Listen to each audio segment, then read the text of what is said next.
Welcome to Monday Backspin. I'm Win McMurray. The #1 player in the world and reigning FedEx Cup champion clinched the President's Cup for the United States of America. Settle in as we rewind the week with the latest edition of Monday Backspin from PGA TOUR.com.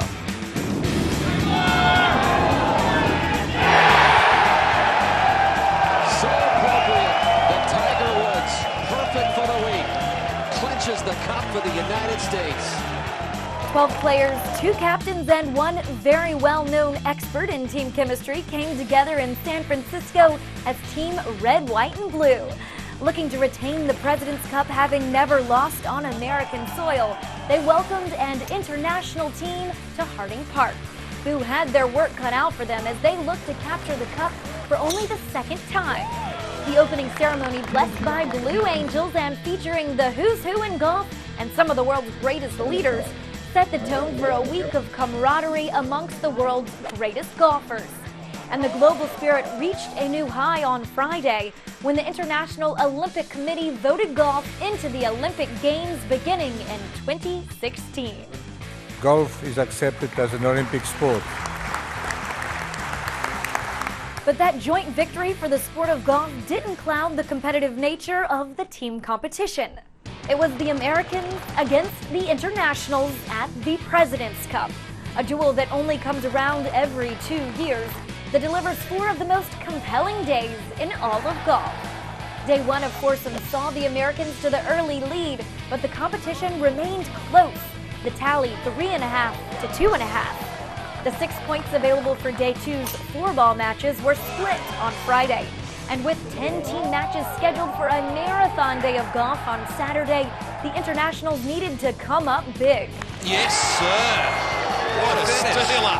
That is the last 2 holes to steal it. They didn't lack the star power, but they did lack the results, winning only 3 of the 10 matches.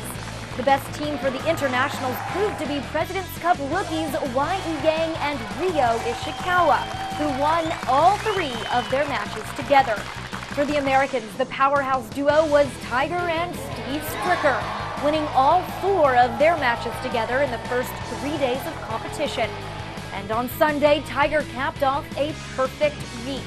In a rematch from his loss to Y.E. Yang at the PGA Championship earlier this season, Tiger won 6 and 5, tying the largest margin in President's Cup singles history.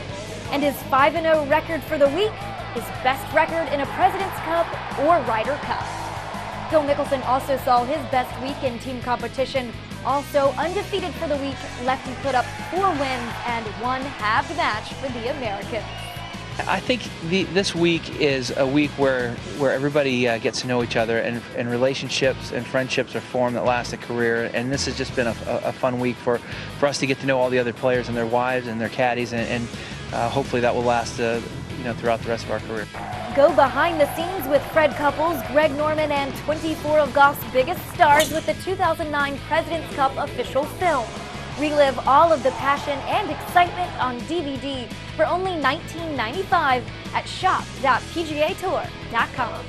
The PGA Tour Network's Fred Albers joins us from Harding Park Golf Course with a look back on the week. What a week of golf. Really a celebration of the game. The international team against the United States. The real winner, all the fans in golf. They saw 4 days of beautifully played competition, and even more important than the win, the sportsmanship displayed by both teams. At the end of the matches, everyone was able to shake hands. Greg Norman, Fred Couples put their arms around each other and walked away with a smile. Once again, golf the true winner at the President's Cup. Now, it's on to the Fall Series and Las Vegas. You can catch all the action on the PGA Tour Network, Sirius XM. Our broadcast begins on Thursday, and catch all the action as well at PGATour.com. Thanks, Fred.